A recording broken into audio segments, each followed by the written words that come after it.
सबसे पहले तो मैं अपनी ओर से और मेरे भाइयों बैठे हैं फॉर्मर मिनिस्टर और डेमोक्रेटिक आज़ाद पार्टी के प्रोविंशियल प्रेसिडेंट श्री युगल किशोर शर्मा जी, और मेरे दाईं ओर बैठे हैं अशोक शर्मा जी जो फार्मर एमएलए हैं और प्रोविंस में प्रोविंशियल बॉडी के जो जनरल सेक्रेटरी हैं, और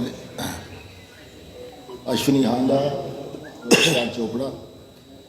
हम पांचों की तरफ से पहले तो मैं आपको नमस्कार करता हूं और ये कहना चाहूँगा कि जब से डेमोक्रेटिक आज़ाद पार्टी का गठन हुआ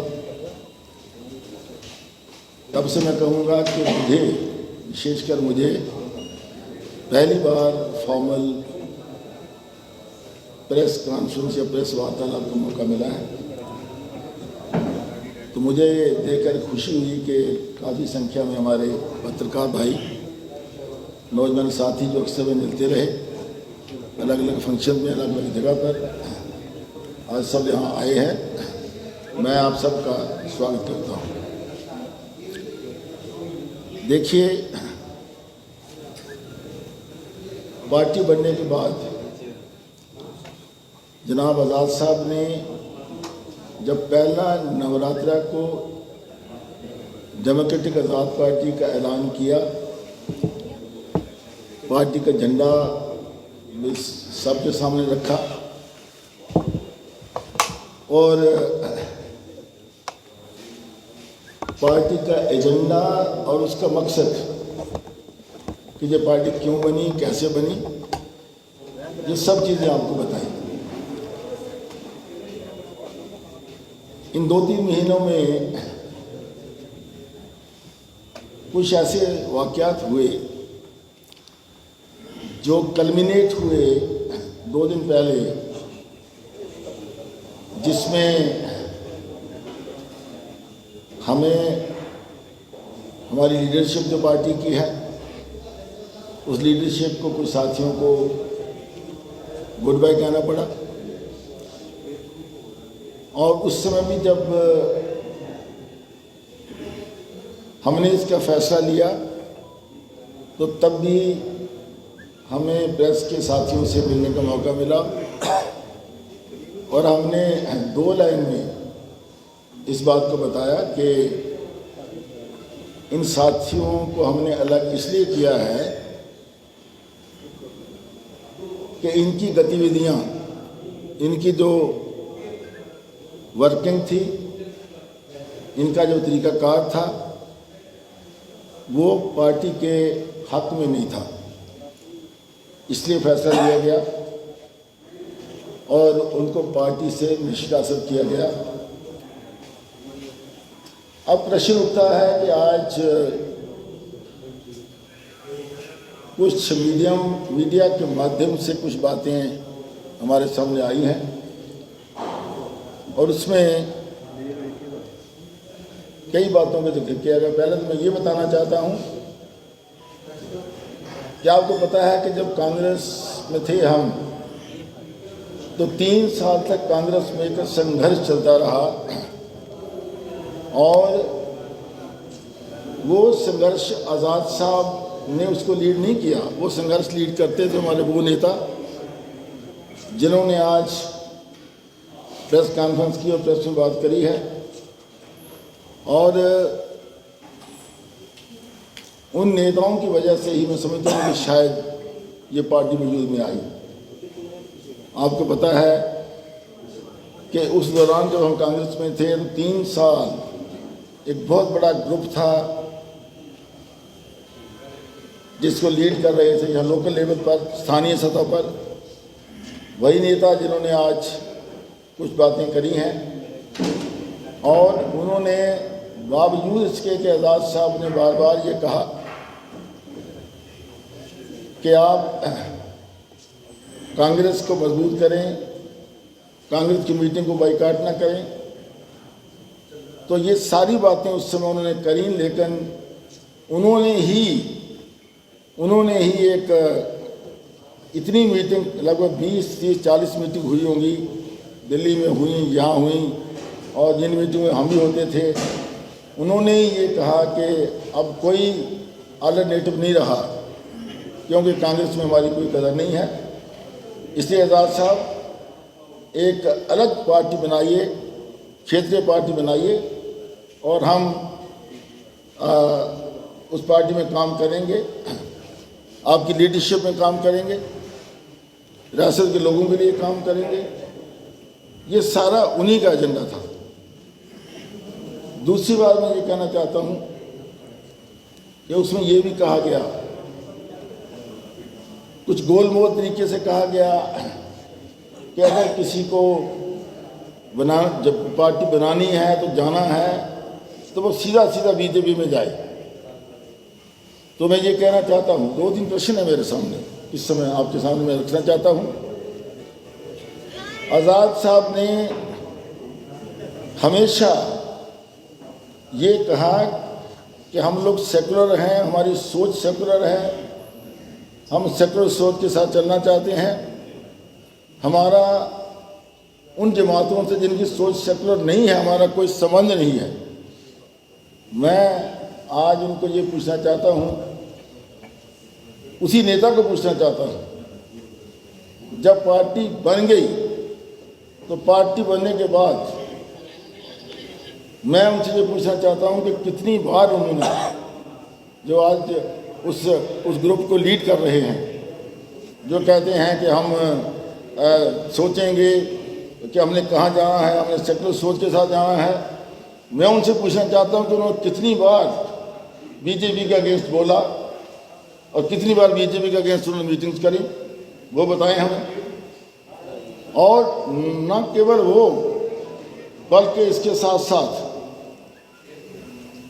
साथ साथ उनका राब्ता लगातार मुतवातिर कांग्रेस की मौजूदा लीडरशिप के साथ बना रहा।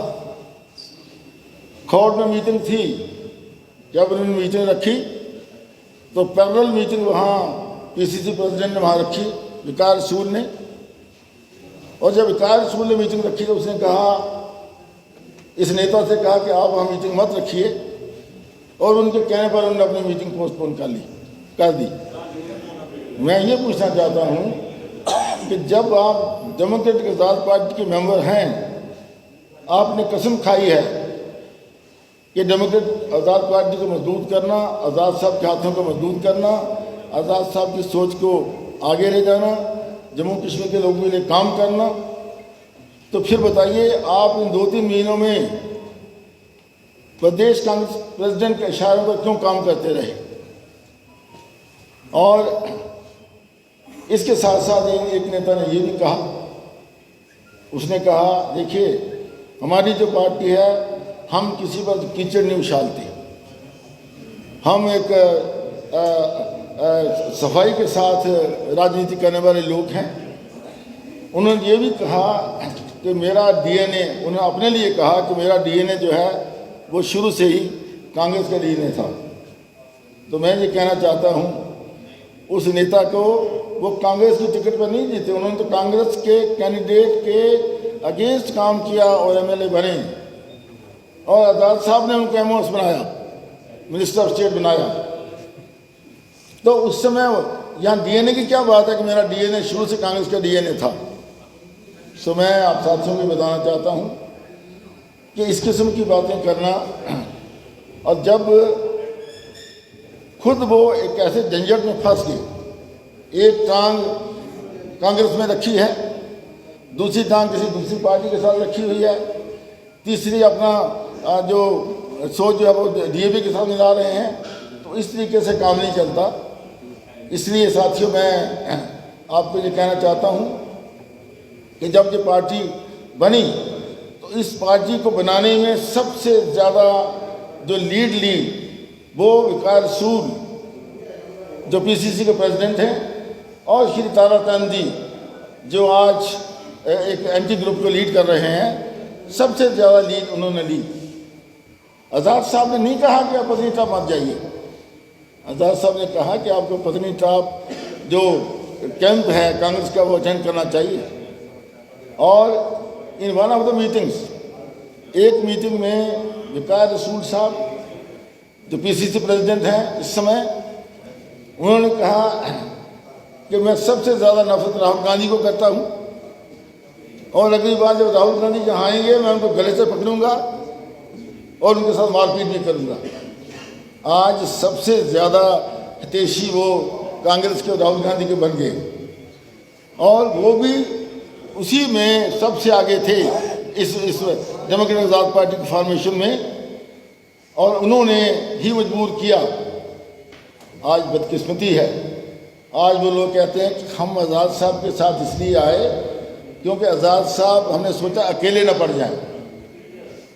आज़ाद साहब ने नहीं उनको बुलाया, आज़ाद साहब को आपने मजबूर किया डेमोक्रेटिक आज़ाद पार्टी बनाने के लिए।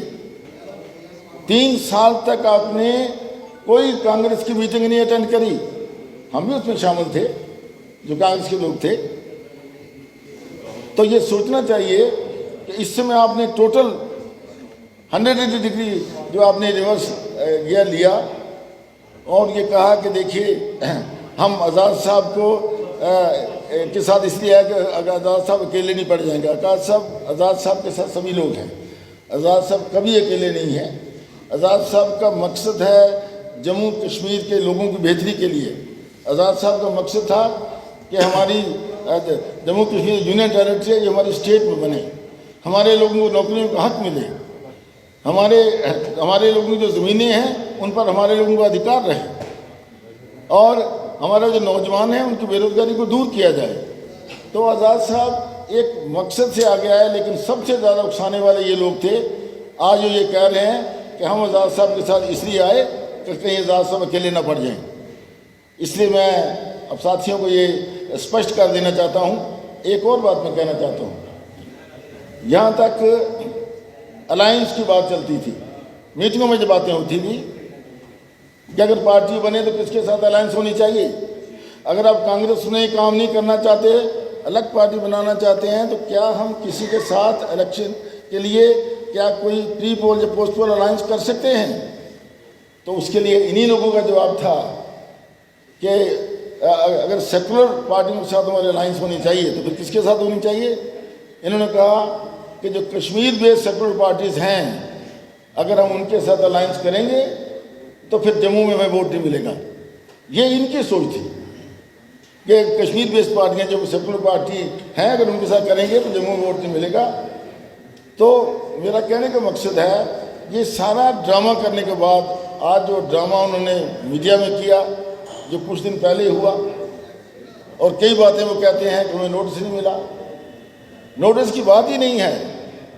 जब 3-3 बार 4-4 बार, और मैं ये कहना चाहूँगा कि हमारे जो एक सीनियर नेता थे उनके माध्यम से उनको मैसेज पहुँचाया गया 3-3, 4-4 बार, लेकिन उन्होंने उस मैसेज से बिल्कुल बेरुखी कर दी। तो इससे बड़ा नोटिस क्या हो सकता है।